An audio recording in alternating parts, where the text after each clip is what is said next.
Everyone thinks the Soviet Union knew exactly what happened. They didn't. The details surrounding Aeroflot Flight 217 are shrouded in the impenetrable fog of Soviet secrecy. For decades, the official narrative was a tightly controlled whisper, a story that offered little in the way of explanation and even less in the way of closure. This wasn't just another accident.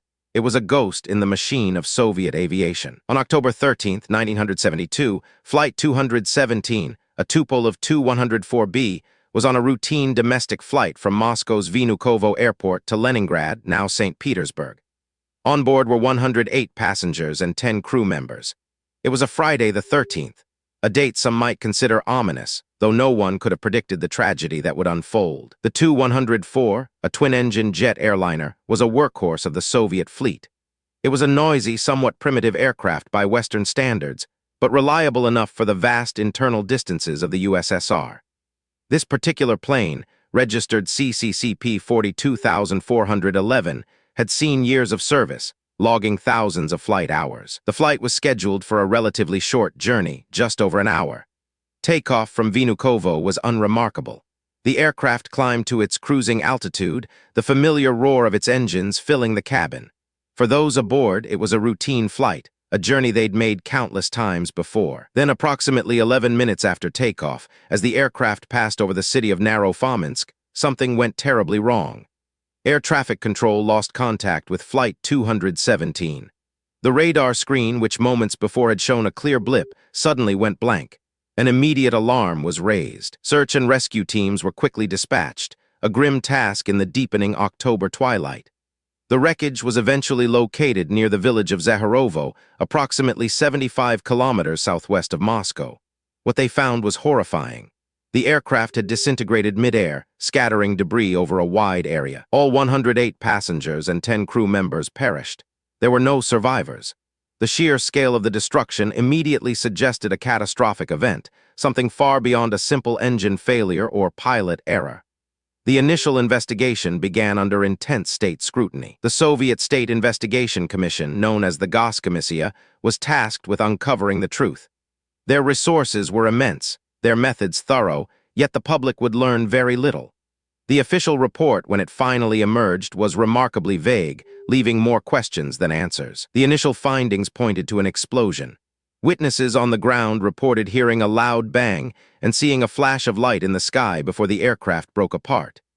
This detail was crucial, suggesting an external force or a catastrophic internal failure, rather than a controlled descent or a gradual loss of power. The Tu-104 did not have a black box recorder that captured cockpit voice or flight data in the same comprehensive way modern aircraft do.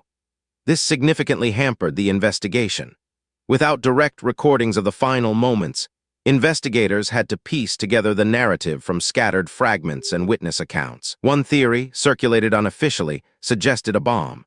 The Cold War era was rife with paranoia and political tensions.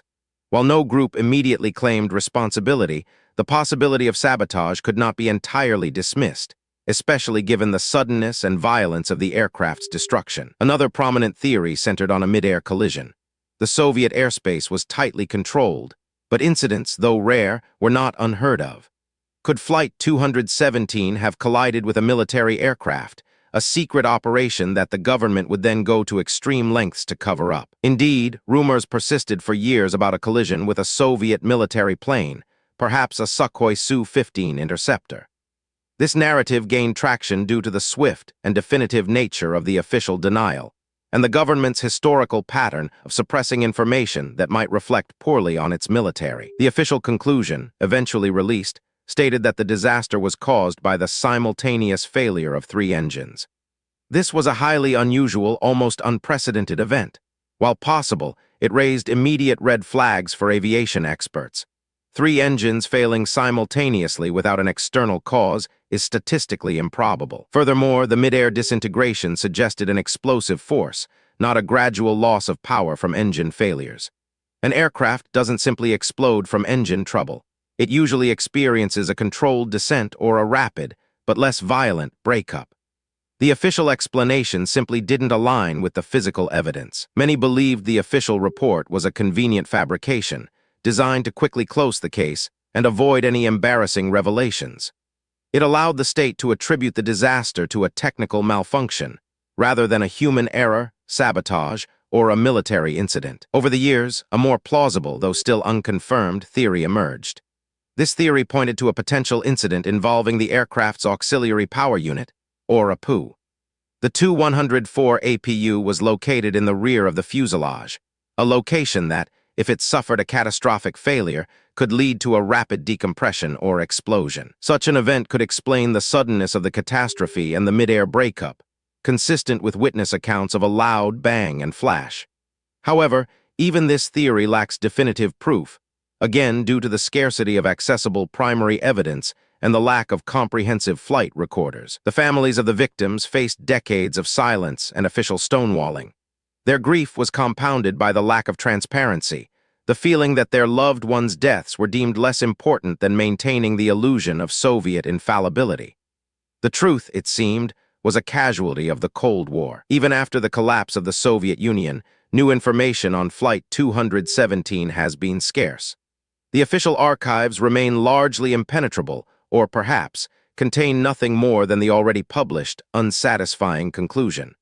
The passage of time has only deepened the mystery. Aeroflot Flight 217 stands as a stark reminder of an era where state control trumped transparency, where facts could be molded to fit a political narrative. It's a testament to the power of official secrecy to bury the truth, even from those most desperate to find it. Today, over 50 years later, the fate of Flight 217 remains one of the most enduring and unsettling puzzles in aviation history. 118 lives lost, a plane shattered, and a mystery that continues to echo through the silence of unanswered questions. Delve deeper into another Cold War aviation mystery by watching our video on KAL-007 Tragic Shootdown.